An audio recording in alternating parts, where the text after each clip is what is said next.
ഈശോമിശിഹായിലെ പ്രിയപ്പെട്ടവരെ, ഇന്ന് നമ്മൾ 88-ാമത്തെ സങ്കീർത്തനം ധ്യാനിക്കുന്നു.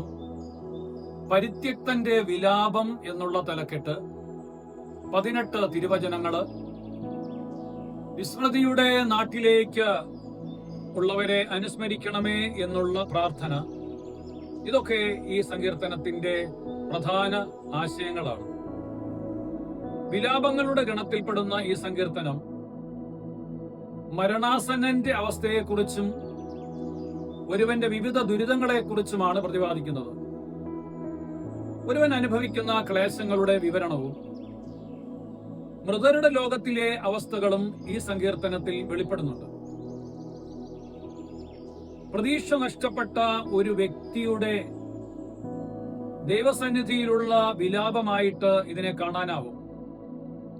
ചെറുപ്പം മുതൽ പീഡിതനും മരണാസന്നനുമായവൻ സ്വന്തം നിസ്സഹായത ദൈവത്തിന് മുൻപിൽ വെളിപ്പെടുത്തുകയാണ്. മരണത്തിന്റെ വക്ത്രത്തിൽ കഴിയുന്നവന്റെ സഹായ അഭ്യർത്ഥനയാണ് ഈ സങ്കീർത്തന ഭാഗം. ദുഃഖം കൊണ്ട് കണ്ണുകൾ മങ്ങുകയും ദിവസം മുഴുവനും കരഞ്ഞു വിലപിക്കുകയും ചെയ്യുകയാണ് ഈ സങ്കീർത്തനത്തിൽ. സങ്കീർത്തനം സഹനത്തിന്റെ ആഴങ്ങൾ തുറന്നു കാട്ടുകയാണ്.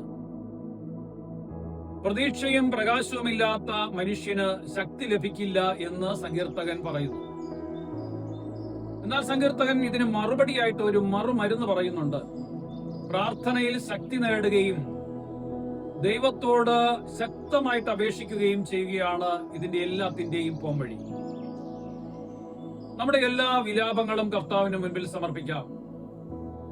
നമ്മളുടെ പ്രതീക്ഷകളും നമ്മളുടെ ആകുലതകളും നമ്മുടെ എല്ലാ വിഷമങ്ങളും ജീവിതത്തിന്റെ എല്ലാ കണ്ണുനീരും ഒപ്പുന്നവൻ ഈശോയാണെന്നുള്ള വിചാരത്തിൽ നമ്മുടെ സകല പ്രതീക്ഷകളും കർത്താവിൽ സമർപ്പിക്കാം. ഇന്നത്തെ ദിവസം പ്രാർത്ഥിക്കാം. ദൈവമേ, ഞങ്ങളുടെ ദുഃഖം കൊണ്ട് ഞങ്ങളുടെ കണ്ണുകൾ മങ്ങുന്നുണ്ടെങ്കിലും നിന്റെ വലിയ സ്നേഹം കൊണ്ട് ഞങ്ങളെ കഴുകണമേ. നീ ഞങ്ങളെ രക്ഷപ്പെടുത്തും എന്നുള്ള വലിയ പ്രതീക്ഷയിൽ ഞങ്ങളെ ഇന്നത്തെ ദിവസം മുൻപോട്ട് ചെലവഴിക്കുവാനായിട്ട് അനുവദിക്കണമേ.